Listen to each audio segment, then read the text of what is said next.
and welcome back to Franklin Covey's weekly podcast on leadership with Scott Miller. That's me. I serve as your host each week for what is now the world's largest weekly leadership podcast, where twice a week on Tuesdays and Fridays, we release episodes of some of the biggest business titans in the world, best-selling authors, Pulitzer Prize-winning literary geniuses, people that have created products or done research to make our lives as leaders more effective, more impactful. We also interview people that sometimes aren't household names. They may have survived some unspeakable tragedy and lived to share stories of triumph and success and resilience. We also like to interview entrepreneurs that have profound stories of impacting the community, of changing people's lives through their philanthropy, their dedication to community development. And today we have just such that guest.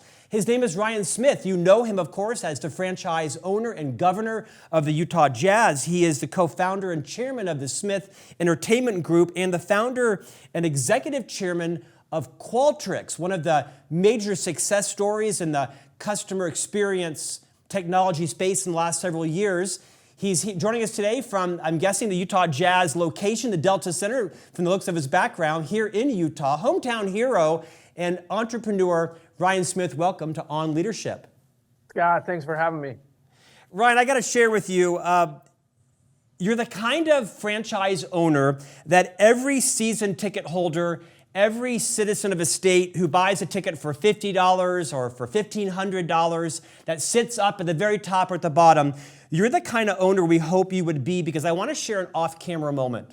As the listeners and viewers of this podcast know, my wife Stephanie and I live downtown Salt Lake City. My three sons and my wife are rabid Utah Jazz fans. Regardless of who comes and goes, they're dedicated to the sport of basketball. And I brought with me today my youngest of three sons, Wentworth. He is 8, and he brought with him his trove of Utah jerseys, Jazz jerseys. You graciously took not just a picture with him off camera, but offered to invite him to a Jazz game coming up a couple hours beforehand to meet the players and shoot off stage. It's what every professional sports fan hopes the governors or the owners are like. Obviously, your financial wealth has been a provider of philanthropy, but beyond that, what drives you to make sure that these small moments where no one sees touch lives? Well, I was him. And I don't know how else to say that, but especially here in Utah, I was an 8-year-old kid who loved the Jazz and wanted to have a moment. And, I remember my father taught at Brigham Young University, and I remember the prior owner of the Jazz, Larry Miller, would teach up there, and I ran into him a couple times. I never had a chance to speak with him, but I'd see him up there. And if I were to talk to him, I almost say, like, what would I want to see or hear or do as a kid? And it's pretty easy to back yourself into, you just want to have a moment. You want to have something special. And so now being in this spot, it's pretty clear what your role should be as a community leader. This is truly a community asset. It's something that everyone can be a part of. It's not something where access needs to be limited to a small group of people. There's way more access in these organizations than I think most people believe that there is. It's technically not always about the players. There's all these little things, and I think what we're trying to do as an organization is try to find all these experiences that the community could take part in and actually create a bunch of new ones that maybe no one's thought of before. So I think this is part of my job, is to try to figure out how to make every moment something that someone will remember, hopefully in a positive way. Ryan, I think beyond it being your job, I think it's become your mission and will be your legacy. Congrats to you and your family on being an enormously impactful steward of the resources you've been privileged to earn. To that point, let's rewind a couple of decades. You are the founder and executive chairman of Qualtrics, a name that every Fortune 5000 company, every Inc. 5000 company knows. Will you rewind as long as it takes and share the story of Qualtrics, how it started? It has a great story and the interesting pivot that came prior to going public and such, so people understand how you came into the resources to steward this really state-changing impact of your role as the chairman of the now Smith Entertainment Group, where you and your family own a multitude of assets, including the recently renamed Delta Center downtown Salt Lake City, Real Salt Lake, the soccer team, others, G League teams. Talk about the origin story behind this amazing journey. Yeah, I was a young kid in college, and really Qualtrics happened by accident. And if I look back over 22 years in tech, first of all, I'm super blessed to even be able to have a career that long coming out of college. In tech, you're always one good idea away, or someone's a good idea away from kind of wiping you off the face of the earth, because disruption happens all the time. And so to be able to have a 22-year career with the same thesis or company, even though there's a bunch of different startups within Qualtrics that have kind of taken off over time, it's not lost on me how lucky we've been to be able to kind of color in the same lines and set out a vision for that long. And so the origin of it's a crazy one. My father was an academic, a professor, really scientific researcher who would, publish a lot and want to do a bunch of research, and was always messing around with technology that would make the ability to gather research at the time a lot faster. And, with the advent of the internet, he had developed a couple ideas and programs around the ability to go get human sentiment in a very quick way with the internet. I got a phone call, when I was actually doing an internship in Los Angeles for Hewlett Packard, and he basically said he had cancer and he had just a short time to live. It wasn't good. It's the phone call that no one ever wants to get or hear. And so I basically came home, left my internship, didn't register for school that fall, and just said, I'm going to spend this time with my dad. And it became clear that we needed something to focus on. There was way too much downtime between treatments and radiation and everything. And he was messing around with this technology. And so we would actually go into our house, into a separate garage, kind of attic space. And then, we'd work on this. And at the time he couldn't speak, but instead of fixing up a car together, we decided we would kind of build out this company, and that company became Qualtrics. And it's pretty crazy to think back to that time and say, hey, it was just a little bit of an idea in 2002. It was in the shadow of the dot-com bust, where startups were not a popular thing. And we really started out building out this program where organizations could gather feedback and data outside of what just executives thought. And it quickly transformed into, the leading market research product on the planet, as well as the #1 customer experience product, and now coming in to be, the #1 employee experience product, all on one single platform. There's a lot of history, a lot of long journey throughout that I'm sure we'll get into, but the entire thesis was, kind of this problem my father had to help his students and to help his personal research, to something that we democratized and took mainstream. So basically every single person who worked in business could be their own researcher or their own data scientist, which wasn't very popular. Ryan, this story is so compelling on many levels. It really breathes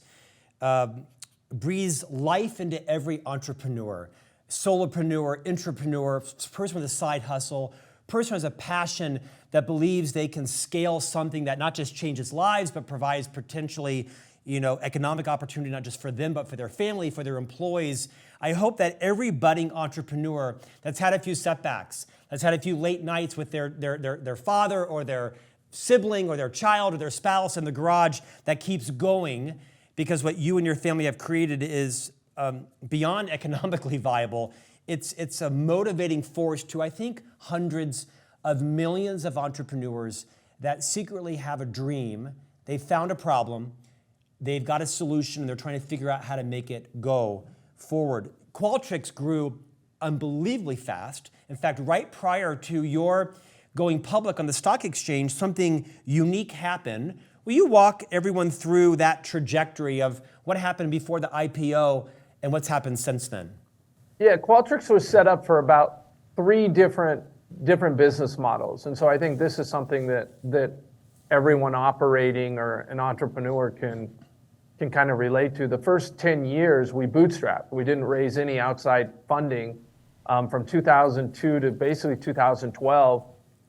If we didn't earn it, we couldn't spend it. And that's hard. That's a very hard model. But if you think about that time period, 2006, 7, 8 were incredibly difficult. We actually bet on academics, which is a really bad business model because they have no money. They can sit in your product all day long, and they're very demanding. But something really happened is we started targeting academics. They started sharing it with their students, and their student graduated out into the workforce and took Qualtrics with us. 2011, 12, we shifted the business model to be a venture-backed company. We raised the largest Series A funding round in 2012 since 2008. We raised a $70 million Series A in Silicon Valley, Sequoia and Excel. It was the largest deal they had done together. These are the firms that have backed, Google and Apple and so many others, and Facebook. They were first money in all of those. And they bet on a company in Utah, which really hadn't happened, especially for those firms. They were pretty much locked into the Bay Area and took a bet on us. And from 2012, we started going on a different path. Instead of, slow growing, we decided to put everything back in the business and try to grow as fast as we could. And over the next 6 years, we opened up internationally, we scaled our platform, we offered more products, and we basically went from, what I would say at the time, 200 employees to multiple thousands of employees in 26 offices around the world. As part of venture capital, you're on a path. Someone once told me that that's the beginning of an exit because you're actually, you got more responsibilities. You have partners in the tent now, and they have investors and they need to get their money out. You're basically signing up for a different track, and that track was ultimately likely an IPO.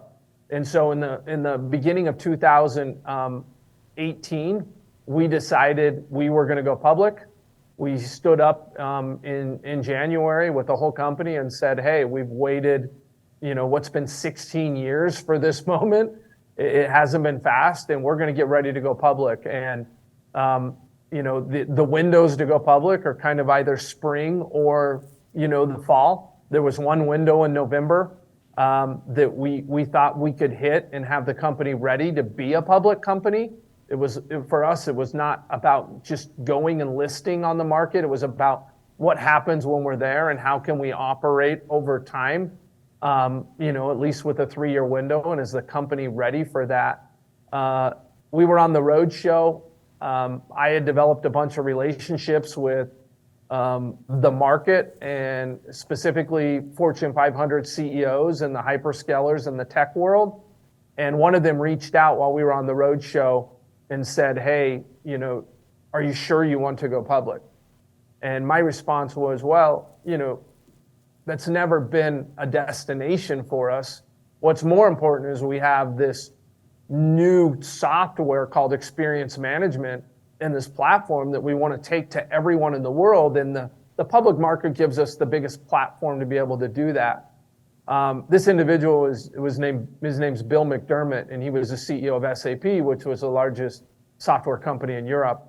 And he said, "Well, how about a different plan? What if you went public through us, where we acquired you and we put you at the tip of our spear and all of our marketing, and we took you to the world?" And 3 days before the IPO, we did the largest private software transaction at the time in history. and SAP bought Qualtrics, and we ended up not going public, which was kind of a fun moment with the whole company to tell everyone, hey, J/K, we're not going public. We're going to actually go a different direction. And that's how we ended up with SAP. We were within SAP for 18 months after that. This is during the pandemic. And then we decided to actually spin it out and go public for the first time. And so there's not much history or case studies where people have been able to do that. And we've been public for right around a year and a half. And then we ultimately 3 weeks ago went private again. So I think in a 4 or 5 year period, we've had 3 or 4 transactions throughout basically the beginning of the pandemic on, and we're still operating the company, which is just incredible to have all these experiences happen. Ryan, there's so much to unpack in that journey. A couple thoughts come to mind. You mentioned almost innocuously 16 years later.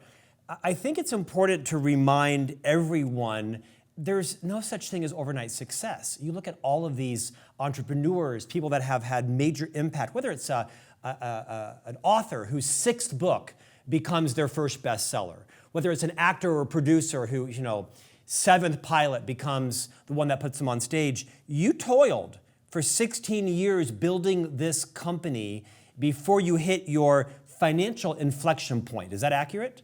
Yeah, and I think that as I look back, I think the time that I've enjoyed most running the business was that time between 2015 and 2018, when we were all locked in on this goal of going public, where the entire company had this mission of taking XM to the world. And it was where we were all charging to climb that same mountain. And the reason why that's important is because if I look back over 22 years, when we did sell the company, and you mentioned it as like that financial moment, that was about as underwhelming as anything I've really been a part of, because I think in the eyes of the world, or in the eyes of most people, that's this eureka moment. And it actually wasn't. It was actually more sad with the thought that, hey, maybe there's a chance this could be over. With our board members saying, hey, I'm not on the board. We've grinded. We've backed you for 10 years. Like, I don't want to not work together again. And it became really clear that the journey is way more important than the destination. And I know that's cliche to say, but it's true. Like, all we have is those relationships and the journey and the experience we've done and what we've been through together. And, this concept, especially, we see it a lot in tech, that, these things just pop. At least the world I'm in with enterprise software, I mean, nothing happens for 10 years. Like, there have been very few companies that have been able to make it really faster than that if you're going to build something great. And, there's a little bit of a moat around being able to scale technology. And I think from the outside, it might look like, hey, this is just sign up for the biggest wave, and there's a lottery ticket there, and, this is how it's going to work. And it's actually the opposite. I think if it looks like a lottery ticket, it's the first rule of it not being a lottery ticket. Because if you look at the great companies, they haven't looked how they've ended up. And that's also a beauty of being in technology, is like where it starts is not where it ends up, because no one would have seen the early days of Qualtrics and said, hey, this looks like it could be a lottery ticket, or it could be something that could end up where it was. Like, I think I read once from a Harvard. It's really hard getting people to come in there, yeah. I think I read once, Ryan, a Harvard business study where something like 93% of, quote, successful companies end up with an emergent strategy that got them there. It wasn't their deliberate strategy. It was something entirely different 93% of the time. I want to save some time in this conversation to talk about what's next for you in the Smith Entertainment Group. Before we go there, you've got a lot of pressure on you, right? You're a dad, you're a sibling, you are a spouse, you are the executive chairman of Qualtrics, you are the franchise owner and governor of the Utah Jazz and the Real Salt Lake and other G League and up-and-coming teams. You own the Delta Center, recently renamed, and for those who don't live in Utah, there was a massive story around how the Smith family brought Delta Airlines back as the sponsor of the Delta Center. And you have a lot of pressure on you. Before we talk about what's next, is there any advice you would give to everyone who's listening who in their own world is managing multiple things, their relationships, their family, their businesses, their day job, their night job, their weekend job, trying to keep their life balanced? Any things you've learned along the way that have made you a better leader that might be replicable for people who don't have the access to resources you have or even the notoriety? Yeah, I think you can't, if I were to use a sports analogy, you can't like run in front of your blockers, right? So there's a time that you have to grow. It's very much like, you know, we have 5 children, and if they would have given us all 5 children at once, like we probably would not have been able to handle it. They kind of come one at a time. Some get a jump and it comes multiple, but you kind of have a step function of what you're able to take on, and then you go in and you rejigger a little bit of who you are and how you operate. I was recently having a conversation this weekend with my wife, Ashley, who's an entrepreneur and runs a dance studio, and she was talking about how she needed to reinvent herself and her schedule and how she was going to work to align with where she was going into this year, because it's totally different than last year and it's different than the year before. Not only the work she's doing might be a little different or grown or evolved, but just how she feels personally, you know? And so I'm a big fan of always looking to find a life hack or reinvent myself to be able to handle the enormity of whatever it is that you're dealing with. And I think this is something that everyone can do. I'm also, you'll hear me talk about doubles and triples, and where we're always trying to double up on different things. And this is what we do. I always use the example of, you know, my roles in life. I am a father, I'm a husband, I'm a friend, I'm a CEO, I'm a chairman. Like there's all sorts of responsibilities, and at the beginning of the week, or however you define it, you've got to ask yourself, what does success look like? What's the high and the minimum you can put in each one of those areas at the end of the week? So could you back yourself in and say, hey, I was super successful as a husband or a father to each one of my children this week, and what would it look like? Because I think a lot of times we're way too hard on ourselves and we put undue pressure on ourselves, but we also can't define what we would have to do to be able to actually feel good. And if I can't define what success looks like, I got to let it go. You got to do something about it, forget about it, or kind of move on. And I want to look at it and say, hey, for my 15-year-old who needs to learn how to drive, success this week would be take her to school one day and teach her how to drive one night and have a real conversation with her. And if I could do that by the end of the week, I'd feel really good. It's the same with every role that we have, but it just requires more planning. And I'll never forget as a kid, you know, I was kind of in a unique spot as a kid. You know, my parents had split up, and in my neighborhood, Stephen Covey lived there.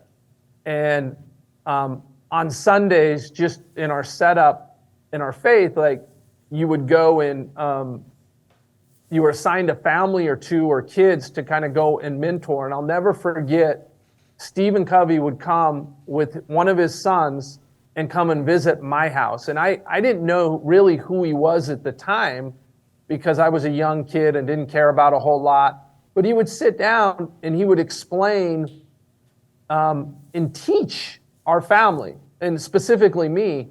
And that was always a moment where, as I look back, here was a gentleman who was running a large organization, was flying around the world to teach all of these amazing people, from Oprah to everyone. But on Sundays, he could find the balance to come, and he never missed coming to my house with my family to just provide a little bit of help to a kid and a family who was probably struggling a little bit.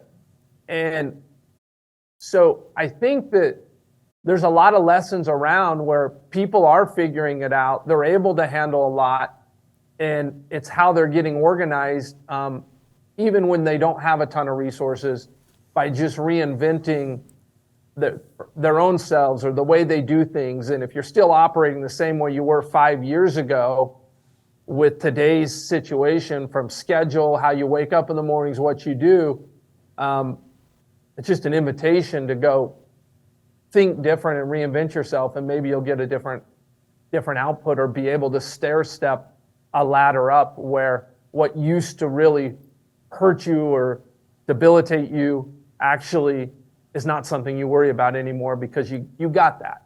Ryan, I don't know a lot of professional sports franchise owners, but you strike me as setting a new model.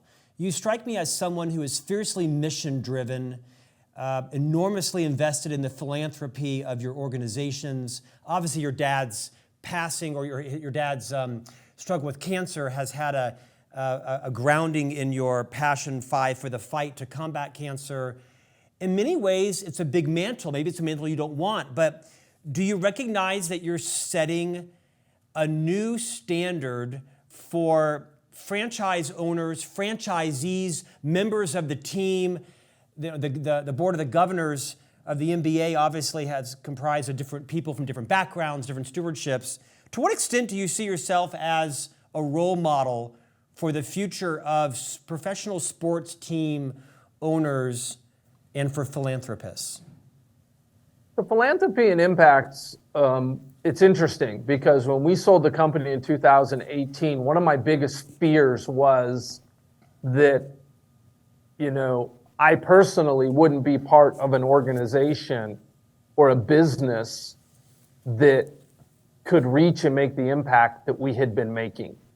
I personally believe that organizations and businesses are the ultimate platform to do good. If you think about the reach, the facilities, what you're able to do, a group of people within inside an organization coming together to affect change, how many families you already have that are just part of your reach. I mean, we have 6,000, 5,000 people at Qualtrics that when we get aligned to go do something, it's pretty amazing, let alone the resources the organization has and the talent that people have to be able to go do that. So I was fearful that was not going to be there. One of the things I love about sports is there's not an organization or a platform in the world that I have seen to be able to do good like these sports franchises. And we saw that before we were part of the Jazz, when we took this foundation, Fight for the Fight, which was everyone giving $5 for the fight against cancer. And we put that jersey patch on the Utah Jazz. It was the first nonprofit to ever do something in the 3 professional sports here in the US like that. And Qualtrics had paid for that. And it was an incredibly successful campaign, because the fight against cancer is everyone's fight. We're all impacted, not just a couple high net worth individuals to go donate. It also allowed you to do something where you could donate on behalf of someone when you got the phone call that I had, which you feel helpless. And so we had seen the power of sports. And I think in sitting down with Ashley, when we decided to come into this, like, one of our big things was, well, like, to what end? Why are we doing this? We just got out of a 16 to 18 year run in tech where it was just crazy, on the road, just at a level and a pace that was almost unsustainable. and then we're just going to roll right into sports, which never sleeps. And so how, like, what for? Why? We're good. And reality is it came down to the impact you can make on a community. And I personally believe that the NBA in particular is such an incredible platform. I've never seen anything like it, where it's just magnitudes even above a normal business of the good you can do, and how you can leverage the NBA, whether it's through the scholarship programs, which we have done, and really bring the community together. Ryan, in many ways, you become a hometown hero in Utah. Every week, you and your family are in the news for some innovative partnership or some progressive ideology on how you want to open access to allow people to watch the Jazz games on easier to acquire platforms. Your momentum seems unstoppable. To the extent you're comfortable, will you share what's next for you and your family? What's on the horizon? There's lots of innuendo around what's going on in your world. What can you share?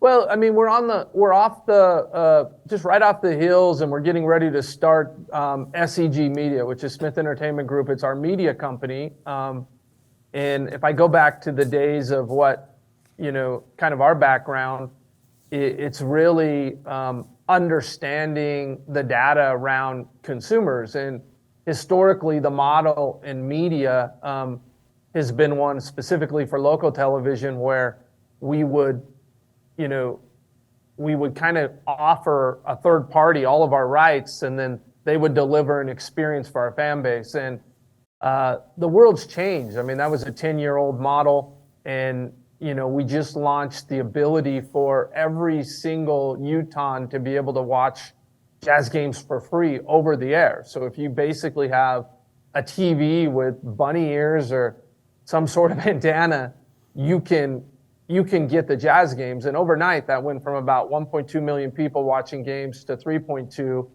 And then we're also signing deals here with direct-to-consumer that was just announced. So if people want to consume through their phones or through utahjazz.com, they can. And then we're also going into adjacent states, which are Idaho, Wyoming, part of Washington. And we're expanding that footprint to be able to ultimately jump the size of the market, where Utah is the fastest growing state, the youngest demographic. We're now going to, from what would have been 1.2 to possibly 4 to 5 million people watching the product that we're putting on the floor. So this is pretty exciting.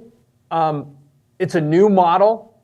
I don't think anyone in sports has really gone the way that we're going.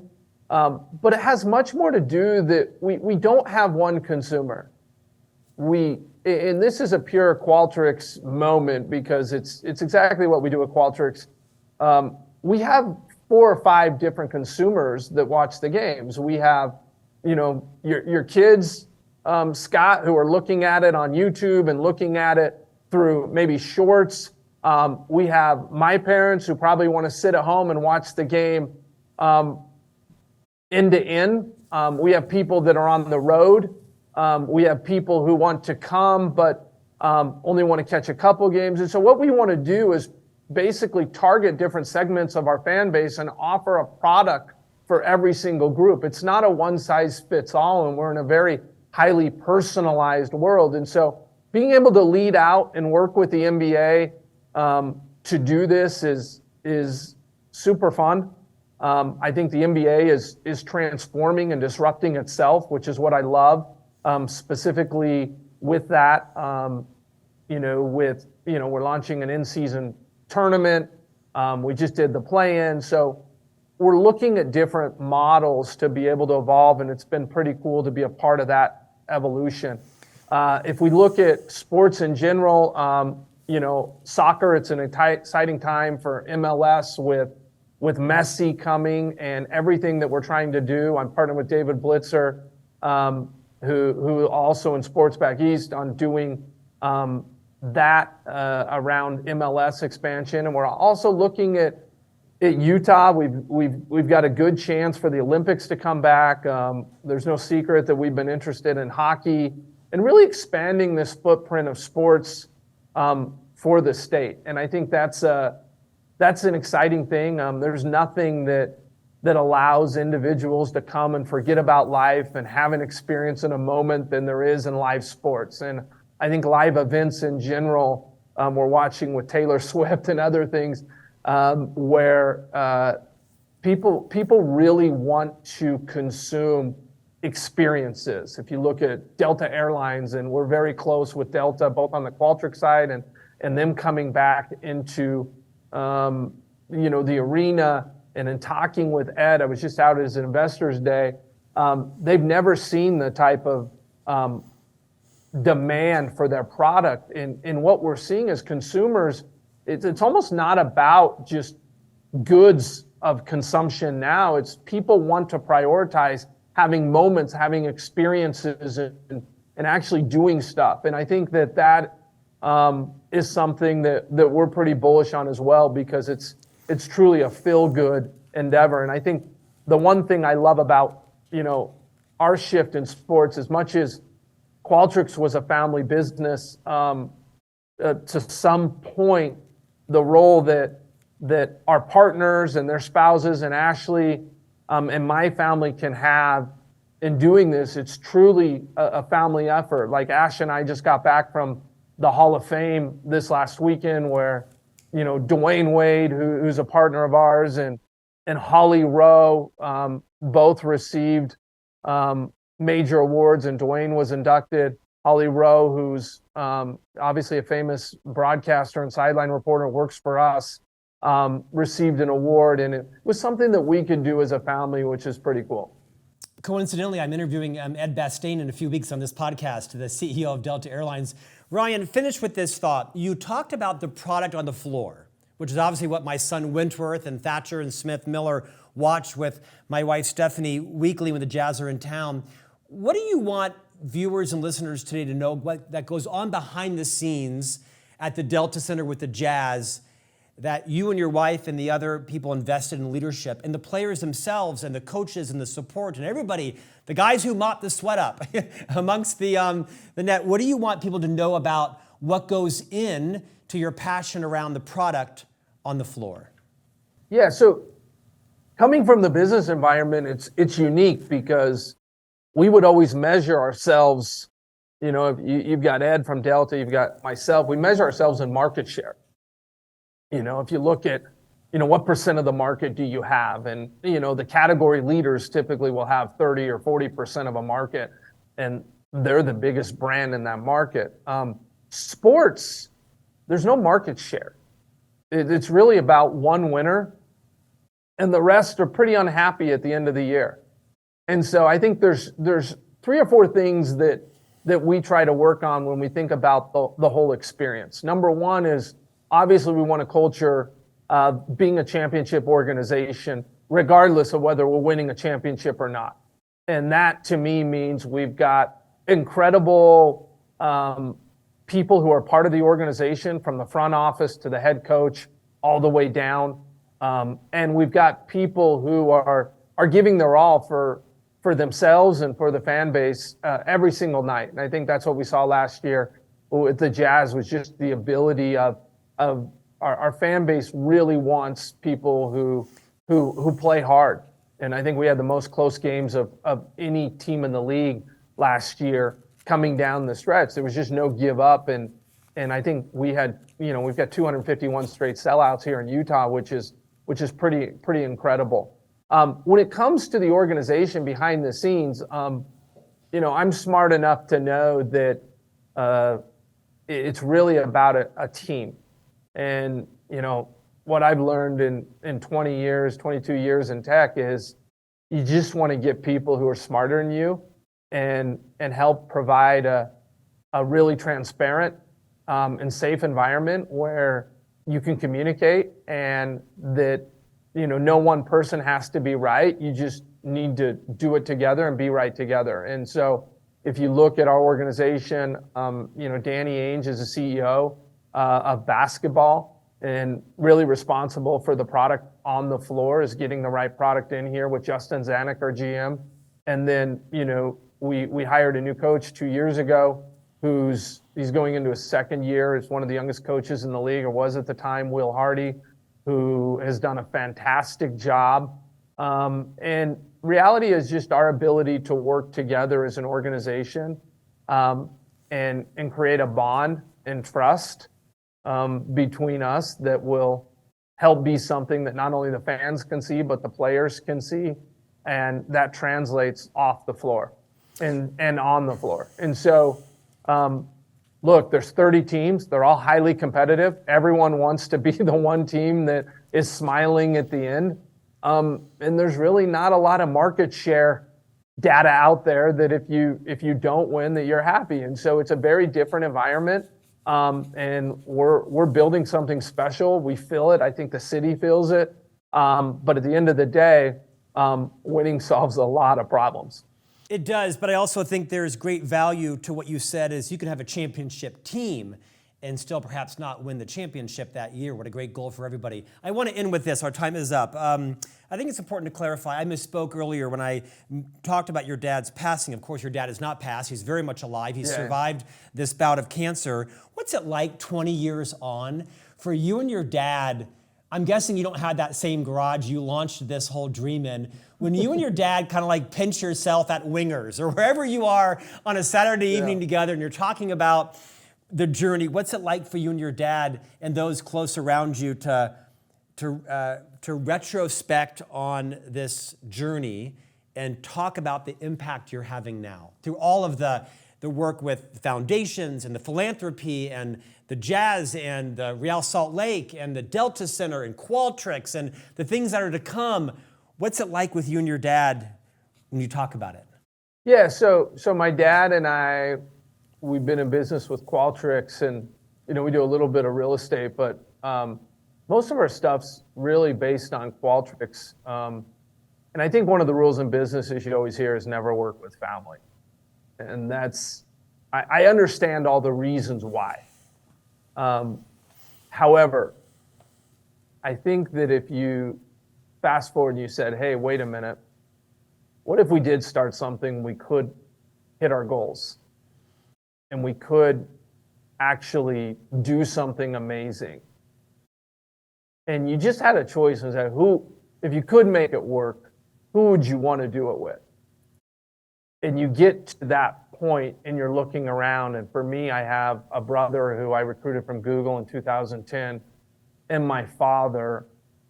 And I think to be at that point where we actually have created something and we do something epic that none of us thought we could do, and then to be able to look to your side and see a brother and a father, I don't think that there's anything I'd rather have in the world. Because if you could draw it up, that's how you would do it. And I understand the risk that a lot of people face when they try to go with their family. You run the risk that you actually don't have those relationships at the end, which are very real because business is hard. However, if you could make it work, the high is way higher. Ryan Smith, beautifully said. You are the franchise owner and governor of the Utah Jazz, founder and executive chairman of Qualtrics, co-founder and chairman of the Smith Entertainment Group, and newfound friend to Wentworth Miller, who will be taking you up on your opportunity for some pre-play at one of the Jazz games. Ryan, thank you for your time today. All right, appreciate it, Scott. And we'll see you back here next week for a new conversation on leadership.